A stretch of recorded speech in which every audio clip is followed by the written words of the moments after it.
camera. Hi, camera. Good job. Babies get sick very often. My parents didn't think anything of it at first, and, they did some tests and they found out that I had meningitis, and I became deaf shortly after. Obviously I don't remember it at all. A lot of people ask me, were you born deaf? And I was like, no. And they're like, oh, if they're so fascinated to hear that, a sickness can take away my hearing, in both ears completely. My name is Griffin Martin. I'm 23 years old, and I'm a deaf lacrosse player.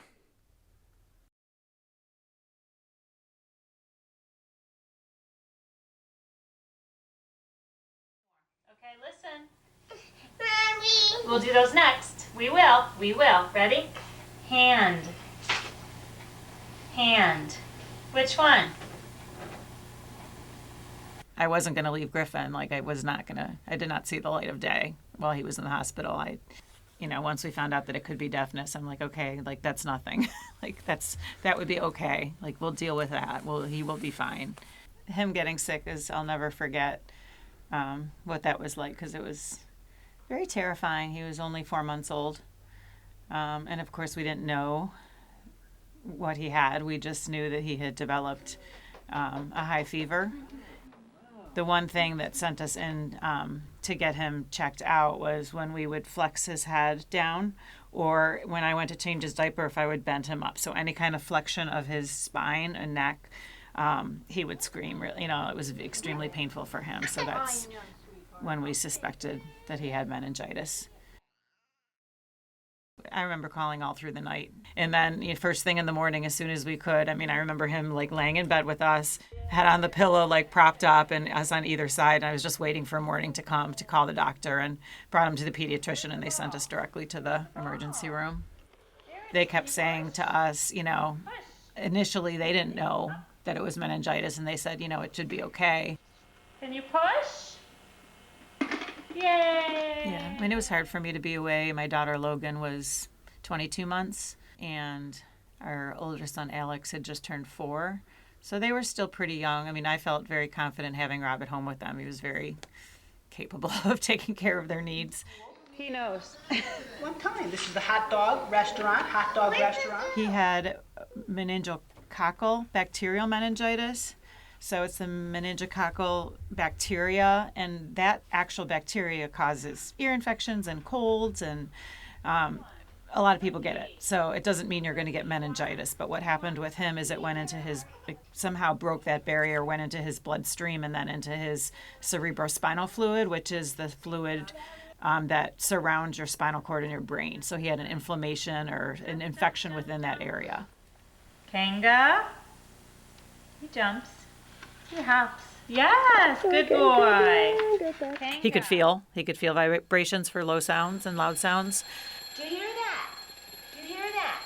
Yes, it's the clock. Yes. And my daughter, who was a toddler at the time, was behind him with the toy drum and was banging, like we were trying to see.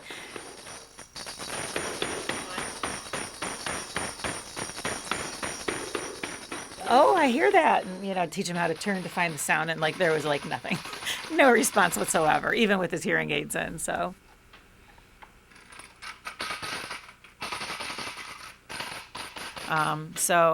we just learned sign language because we knew that there was a probability that he wouldn't be able to use his residual hearing, that there wasn't enough access to sound for him to learn English. The mouse. Mouse. So I took time off and educated myself in everything I possibly could related to deafness and cochlear implants and language. Good. And if he's looking at me, I can say good. Right. And then I go good. Yes, right.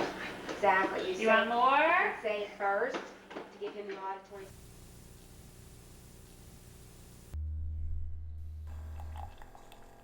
Waking up before 6 a.m. is really hard, but I realized that the team, myself, we're not going to get better if we don't put in the work every morning at practice, regardless of how early it is. I know that I'm the kind of person that once I just wake up, I'm up, I'm ready to go, I'm ready to take on the day. Let's talk about offensive side of this real quick, okay? Specific to this young man here. I want to show the difference between the game before this, right, that he played, and going back to it. How many games was he hot? I think lacrosse means pretty much everything to me. I feel like I've always seen myself as a lacrosse player. 5, 6, 7, 8, 9, 10.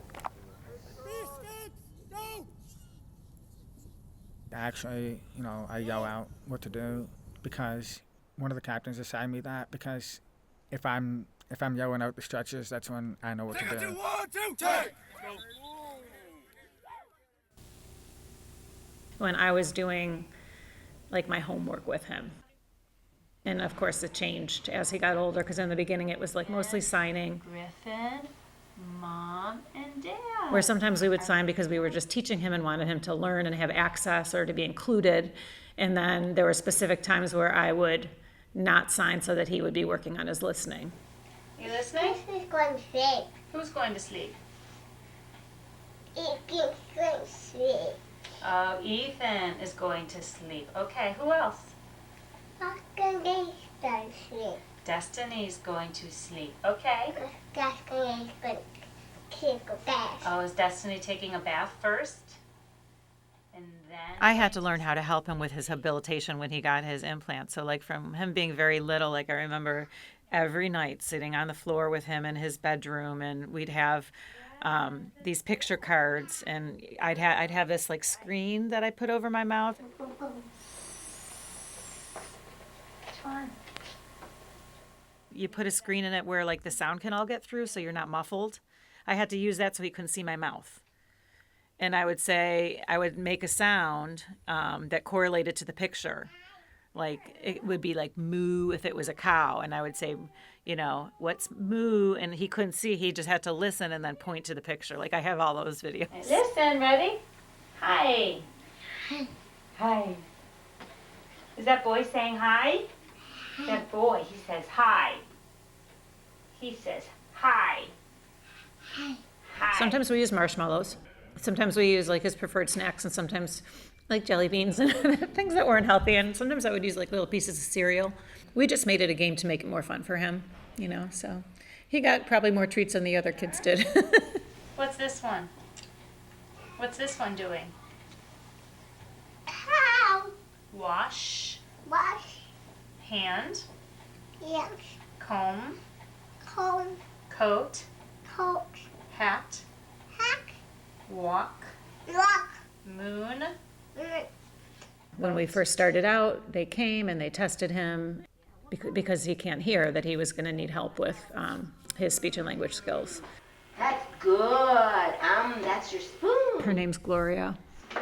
It was really so helpful because she came to our home and she didn't just like help Griffin and do therapy on Griffin. She worked with our whole family and taught us what we needed to do to support and help him.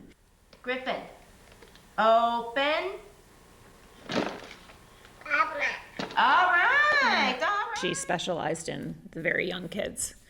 So it's just like a specialized teacher that works with deaf students. You want to put frosting on your cookie? We kind of called her a teacher. He was eligible due to his diagnosis to have someone come in and work with him until he turned 3. And then it changes to a different funding source, and he got therapy through the schools. What do you want? Did he sign? Bear. Bears. I have some bears. Yes. He didn't want the interpreter. So he didn't want to be different. He didn't want to be like called out and for people to know, oh, that's the kid. That's why that lady's up in the front signing everything. Fan. When I was probably 3 years old, but I was also doing some things on the side with other speech and hearing therapists. Like I remember, my mom showing videos of me, with another therapist. Some chicken. Oh, nice looking. Chicken. My mom helped me a lot she took time off of work to help me develop my speech, help me learn sign language, help me communicate. Let's go and let's go. Good talking, Griffin. Look at mommy. Boom, boom, boom, boom. Boing, boing, boing. Good try. Dumb, dumb. It was very hard not to be insecure about it. I'm 6 years old, Other kids are, looking at me like, who's this woman signing? This fence. Nice try. Good boy. I remember nobody would want to sit with me at lunch because, sometimes, I don't know why, they just didn't know who I was, but, they probably thought I was, a little bit weird, but I remember, being, 6 years old and feeling that sense of, being left out by your peers, that's something that was uncomfortable growing up. But then, as I started to make more friends, especially in the neighborhood, I became more included over time.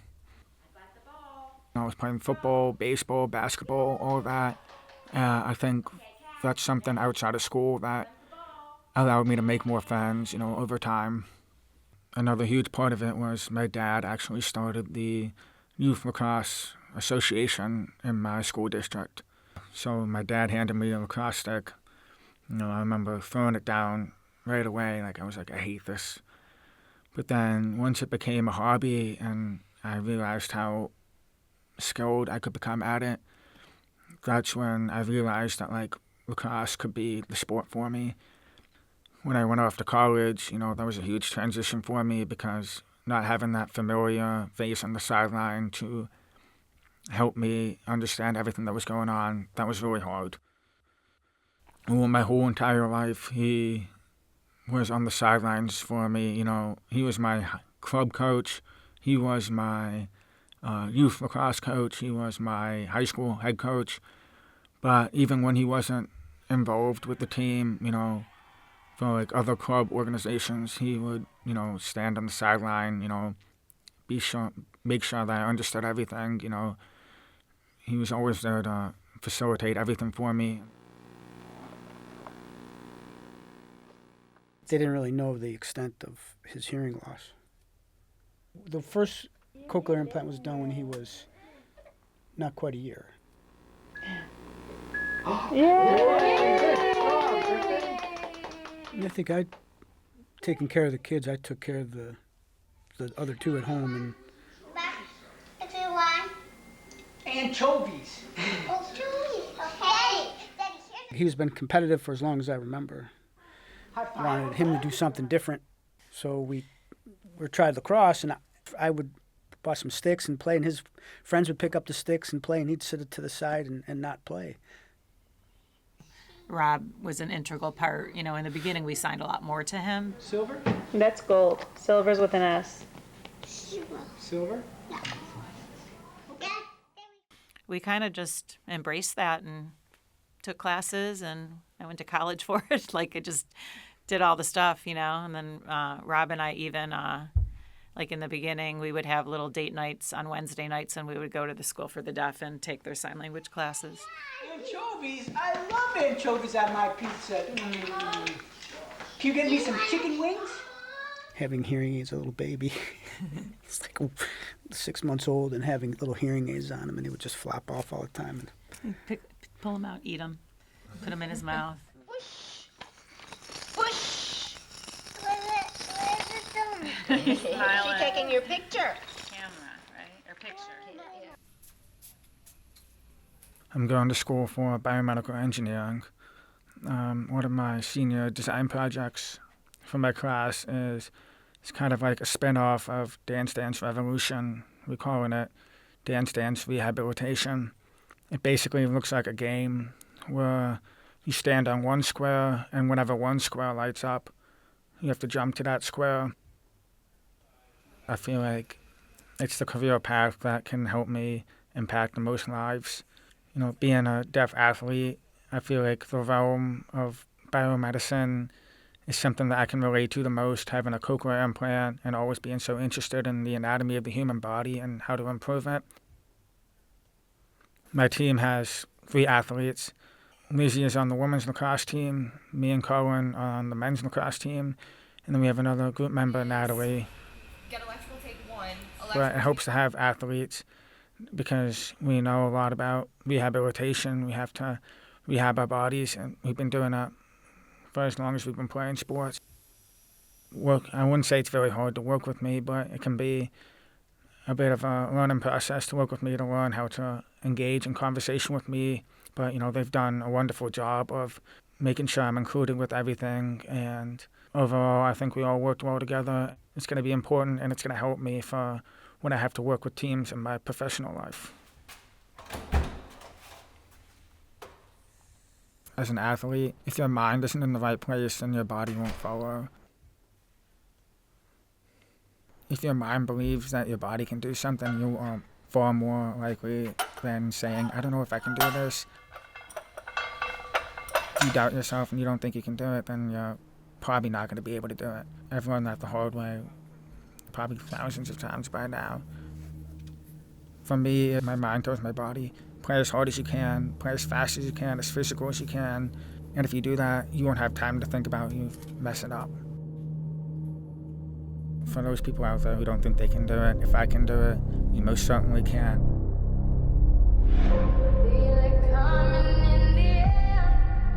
I think ultimately I just want to prove people wrong, and that's what keeps me going.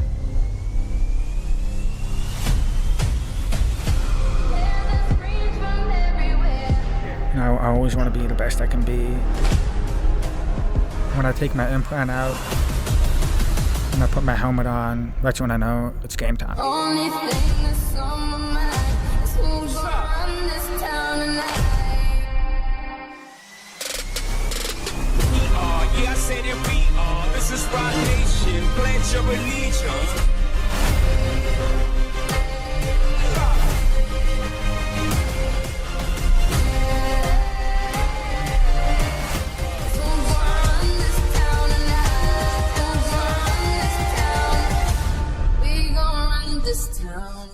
The worst disability in life you can have is a bad attitude.